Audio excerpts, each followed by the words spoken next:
What's going on, ladies and gentlemen? It's Daniel, and welcome back to our video. We got a few big NASCAR stories that we are going to discuss here today on the channel. Let's just jump straight into it. So the first thing we're going to be talking about is the Indy TV ratings.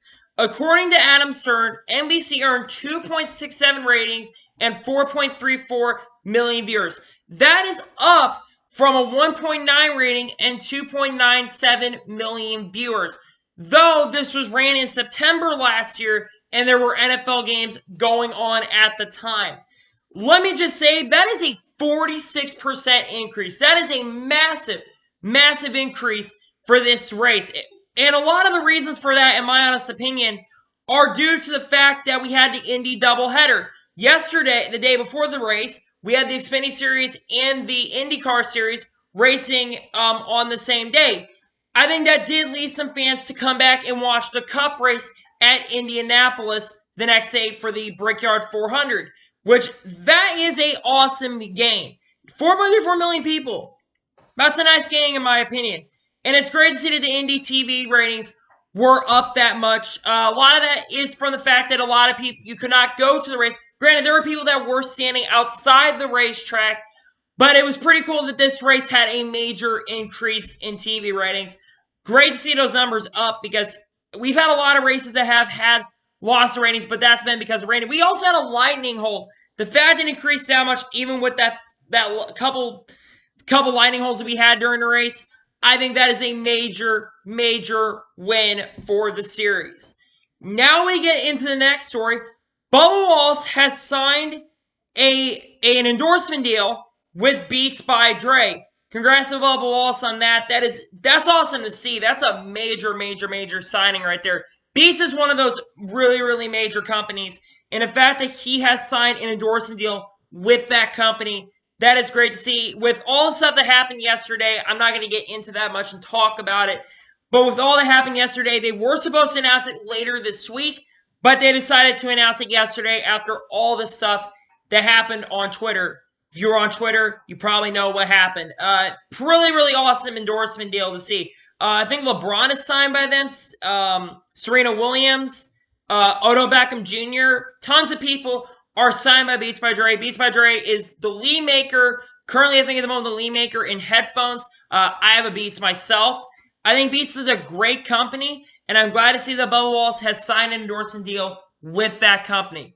On to the next story. We're going to be talking about the AllStar Fan Vote. Now, usually, they do the AllStar Fan Vote in kind of an alphabetical order. But this time, they actually did the number placements. And there are some surprises, but not some surprises. So, in first place, you got Bubba Wallace. Not surprising. Second place, Clint Boyer.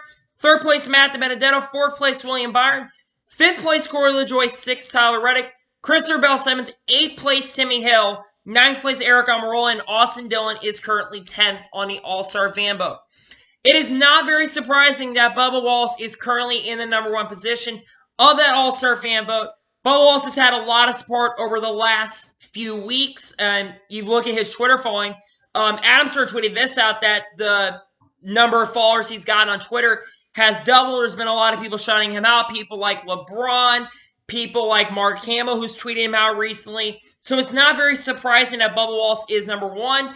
Bubba's had a pretty, now on top of that, Bubba Wallace has had a fast car all 2020. Bubba's been showing a lot of speed this year, but he's been doing an incredible job behind the wheel and off the track. He's been representing himself, he's representing what he believes in, and a lot of people have been coming to his support, including myself. I've been standing with Bubba through all situation, what has been going on with him, and a lot of people are in that same position. And All-Star Fan Vote, not surprised. Some of the surprises though. Clint Boyer, number two. That doesn't surprise me too much. I expected Clint to be up there. Clint's pretty popular. Clint's a pretty funny guy as well. Matt DiBenedetto, like I said, in third position. That isn't surprising either. Where it gets a little bit surprising is Timmy Hill in 8th place on the All-Star Fan Vote. That's kind of shocking, but I think a lot of that is transferred from the fact that he did so well in the Pro Invitational Series. And on top of that, Timmy Hill is a pretty cool guy, and he knows what he's doing. He's been doing pretty good on the racetrack. He's an underrated driver. He performs the best in the equipment he has. He was running up front in the Xfinity Series race at Indianapolis, but he didn't get the finish that he deserved. He was up there quite a bit of that race. Tyler Reddick, number 6. Some of the things I'm surprised about. Tyler Reddick, I kind of expected to be a little bit farther. He might end up getting farther up here in the future because he's been really killing it this year with the rookies. Christopher Bell's kind of where I thought he was going to be, around that 7th place position. Aragon Morrell, a little bit lower. Not surprising there. And then, like I said, Austin Dillon 10th. So those were the All-Star Fan Vote numbers that did come out. And now we get into the final story and one of the major stories. We're going to be talking about Watkins Glen. Now, there's bad news around the situation. According to Adam Stern, NASCAR's quarantine waiver for Watkins Glen appears unlikely. The Daytona road course is the most mentioned potential replacement circuit in play. Let me be honest with you, that really, really sucks for Watkins Glen. It's not very likely going to happen this year, but the fact that the Daytona road course is being mentioned as a replacement race for this track is really, really awesome to see. I think Daytona, when they bring the IMSA cars to the racetrack, they put on a really good show. And if I remember correctly, the WeatherTech race we ran this past Saturday on the 4th of July was a really good race. A lot of people were talking about how great it was. It was awesome, cool to see Corvette get their 100th win. That was a very good tribute to see. But this is major, major, major news because we only right now have one road course at the moment that's currently on the racetrack this year, and it looks like it's only going to be the Charlotte Roval. So we only would have one road course if we weren't going to have one. But now it looks like the Daytona Beach road course, not Daytona Beach road course, what am I talking about? The Daytona road course is where we're looking at of the replacement. It's been they've been talking about it in the industry. It's been rumored around for a while, but now it looks like it's going to be coming. I think this is also one of the reasons why the schedule at this current moment has not been released, because we're waiting for Watkins Glen to figure out what they're going to do.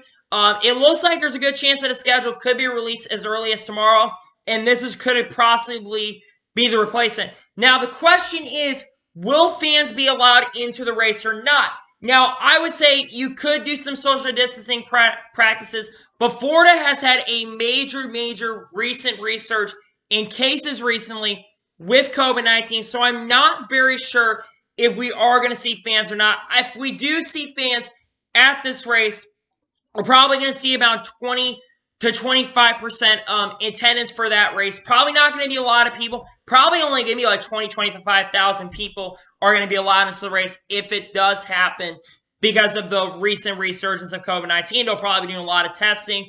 And yeah, I've been really excited about this. It sucks for Watkins Glen because in my opinion, Watkins Glen does put on a lot of great racing.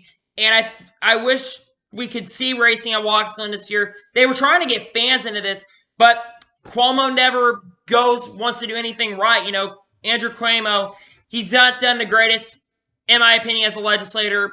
You be the judge. I don't know, but Cuomo, he grants 2-week quarantine waivers to other people, but I get it, but it sucks because, like I said, Watkins Glen puts on a fantastic race, but not Daytona Beach, why do I keep saying Daytona Beach?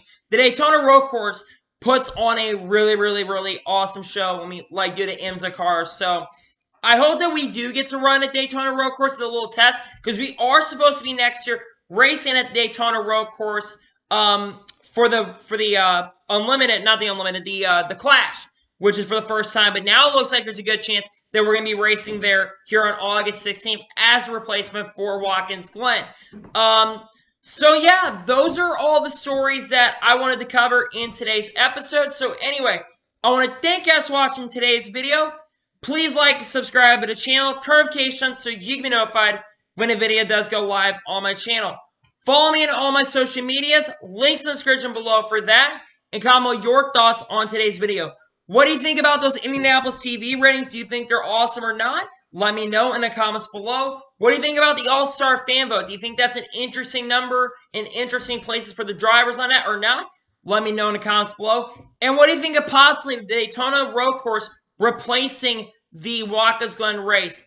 Let me know in the comments below. Next video will probably be that's coming out. We'll probably be talking about the release of the schedule, because it looks like they are going to be releasing the schedule possibly tomorrow. So that's probably going to be the next video on my channel. So anyway, I want to thank you guys for watching today's news video, and I will see you guys next time for another video. Take care, everybody.